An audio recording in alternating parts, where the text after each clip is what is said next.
श्यामपुर गांव की सुबह आज भी वैसे ही होती थी। पक्षियों की चहचहाट, खेतों में गायों की घटियों की आवाज और सूरज की पहली किरण जो गांव की कच्ची गलियों में सुनहरी चमक बिखेर देती। इसी गांव की एक कोने में रहता था अर्जुन, 18 वर्ष का एक पतला दुबला लड़का जिसकी आंखों में बड़े सपने चमकते थे। माँ नेमा चूल्हे के पास खाना बनाते हुए बार बार कहती, बेटा, पढ़ाई में मन लगा तो भगवान भी तेरी किस्मत बदल देंगे। अर्जुन मुस्कुराते हुए जवाब देता है, माँ, मुझे बस एक मौका चाहिए, फिर देखना है, मैं आपको शहर में बड़ा मकान दिलाऊंगा। उसके पिता राम सिंह खेतों में मजदूरी करते थे। गरीबी थी, लेकिन ईमानदारी भी थी। अर्जुन के लिए पढ़ाई एक रास्ता था, जिससे वह इस गरीबी की जंजीर तोड़ सके। 12वीं की परीक्षा के कुछ हफ्ते पहले पिता को गंभीर बुखार ने जकड़ लिया। गांव में ठीक सुविधा नहीं थी। डॉक्टर ने कहा, यहाँ इलाज संभव नहीं, इन्हें शहर ले जाओ। माँ की आंखों में डर था। पैसे 1000 भी पूरे नहीं। अर्जुन ने माँ से बोला, माँ, मैं अभी कुछ करता हूँ, तू चिंता मत कर, तू पिताजी का ख्याल रख। उसी शाम अर्जुन ने गांव के चौक वाले चाय वाले किशन भाई से बात की। भाई, काम दे दो, मेरे पिता बीमार है, मुझे काम की सख्त जरूरत है, इलाज के लिए पैसे चाहिए। किशन भाई ने दया से देखा। बेटा, तू तो पढ़ने वाला लड़का है। अब पढ़ाई बाद में होगी, पहले इलाज जरूरी है। हाँ, यह बात भी है। तुम्हारे सिवा और है ही कौन तुम्हारे घर वालों का। हाँ भाई, क्या कर सकता हूँ, पिताजी की तबीयत बहुत खराब है। अर्जुन काम चालू करता है, फिर वो एक ग्राहक को चाय देता है और फिर ग्राहक बोलता है, बड़ी ही अच्छी मसालेदार चाय बनाते हो बेटा, बिल्कुल मजा ही आ गया। मुझे अपने घर के स्वाद की याद आ गई। और इस तरह एक होनहार छात्र चाय बेचने लगा। किस्मत का पहला वार हो चुका था। सुबह से रात तक काम करने वाला अर्जुन चुपचाप ग्राहकों को देखता, समझता, सीखता। दिन भर की थकान के बाद घर लौटता और पिता के सिरहाने बैठकर बोला करता, आप जल्दी ठीक हो जाइए, फिर मैं पढ़ाई शुरू करूंगा। बेटा, जिंदगी में मेहनत कभी बेकार नहीं जाती, तकदीर दिल से हाँ बोलती है। हाँ पिताजी, पर आप जल्दी से ठीक हो जाओ, आपके साथ की जरूरत रहेगी। हाँ बेटा, मैं तो हमेशा ही तेरे साथ हूँ। लेकिन कुछ हफ्ते बाद ही पिता ने दुनिया छोड़ दी। वह रात अर्जुन के जीवन की सबसे लंबी रात थी। माँ रो रोकर कहती रही, बेटा, अब तो तेरे पिता की मृत्यु हो गई। अब तेरे पढ़ाई का खर्चा, घर का खर्चा कौन देखेगा? तू पढ़ाई कर बेटा, मैं सब देख लूंगी। अब मुझे काम करना पड़ेगा।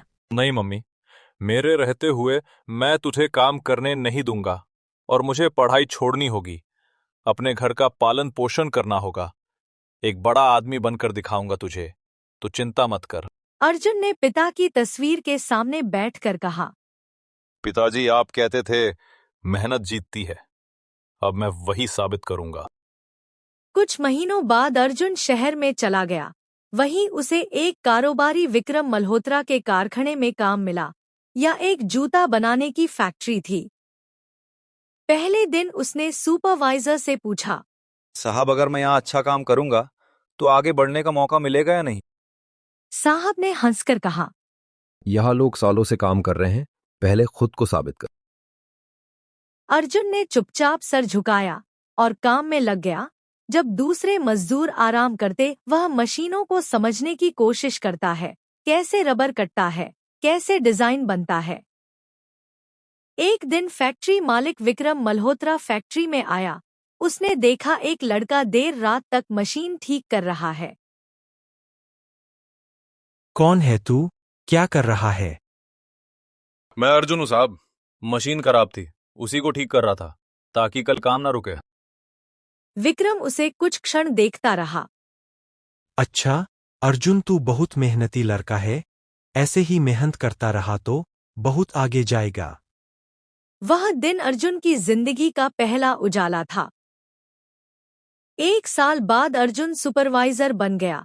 मजदूर उससे खुश थे, क्योंकि वह खुद उनके साथ मिलकर काम करता था, आदेश नहीं देता। लेकिन किस्मत फिर तैयार थी अगला मोड़ दिखाने को। एक दिन अचानक बड़ा हादसा हुआ, मशीन फट गई, कुछ मजदूर घायल हो गए, फैक्ट्री में अफड़ा तफरी मच गई। जांच में सबकी उंगलियां अर्जुन की ओर उठी। मालिक ने गुस्से से कहा, अर्जुन तू जिम्मेदार है, इस ब्लास्ट का हमारी कंपनी को बहुत बड़ा घाटा हुआ है। तेरी वजह से अब तुझे इसका भरपाया देना पड़ेगा, नहीं तो निकल जा मेरी ऑफिस से। साहब, मशीन कल से खराब थी, मैंने रिपोर्ट दी थी पर कोई एक्शन नहीं लिया। और मैं भी थोड़ा बहुत ठीक करने की कोशिश किया पर वो नहीं हो पाया ठीक। वह सब तो ठीक है, बस तू कल से फैक्ट्री मत आना, मुझे अपनी शक्ल मत दिखाना कल से। अर्जुन की आंखों में से आंसू बहने लगे। फिर वह सोचने लगा कि यह कैसी तकदीर लिखी है भगवान ने, जहां मेहनत करता हूं वहीं सजा मिल जाती है। अर्जुन शहर की गलियों में भटकता है काम के लिए, पर उसे कोई काम नहीं मिलता। उसके पास जो कुछ पैसे थे वह भी खत्म हो जाते हैं। फिर चलते चलते वह एक मंदिर पर पहुंचता है और वहां के पंडित उसे बोलते हैं, कभी कभी भगवान वही रास्ता बंद करते हैं जो तुझे नहीं, तेरी किस्मत को छोटा कर रहा हो, तू कुछ अपना शुरू कर। फिर अर्जुन अपने 2 दोस्तों के साथ चाय का ठेला खोलने का सोचता है।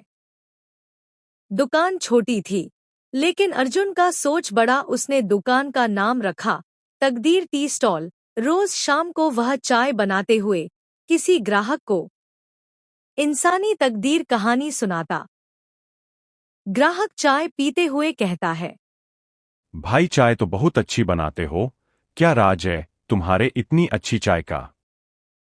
साहब, शायद कहानी में थोड़ी गर्मी है और चाय में थोड़ी मिठास, बाकी माँ से सीखा है सब। लोग धीरे धीरे जुड़ने लगे। उसकी चाय शहर की चर्चा बन गई। अब लोग उसके यहाँ डेली आते और जो पुराने हो चुके थे वह एक रिश्ता महसूस करते। जो नया आता वह उसे कहानी सुना के अपना बना लेता। कई सालों की मेहनत के बाद अब अर्जुन एक अच्छा कैफे खोल चुका था, पर वह अभी भी घमंडी नहीं बना था। तभी एक दिन उसे उसका पुराना बॉस मिलता है। मुझे पहचाना नहीं? मैं तुम्हारा जूते बनाने वाली फैक्ट्री का मालिक विक्रम। कैसे नहीं साहब, आप तो मेरी किस्मत का रास्ता बदला था। आप ये रहते ही तो मैं आज यहां पहुंचा हूं। विक्रम ने सर झुका दिया। साहब, अगर आप उस दिन सुन लेते तो मैं आज केवल सुपरवाइजर होता। सब किस्मत का खेल है। समय बीत गया, तकदीर कैफे शहर की पहचान बन गया। अर्जुन अब सिर्फ एक बिजनेसमैन नहीं, बल्कि लोगों के लिए प्रेरणा था। अब वह अपनी माता जी को लेके शहर में ही रहता। इस तरह अर्जुन की कहानी यह सिखाती है कि जिंदगी में तकदीर वही खेल दिखाती है जो इंसान को मजबूत बनाता है। गिरना जरूरी है ताकि उठने की कीमत समझ में आए।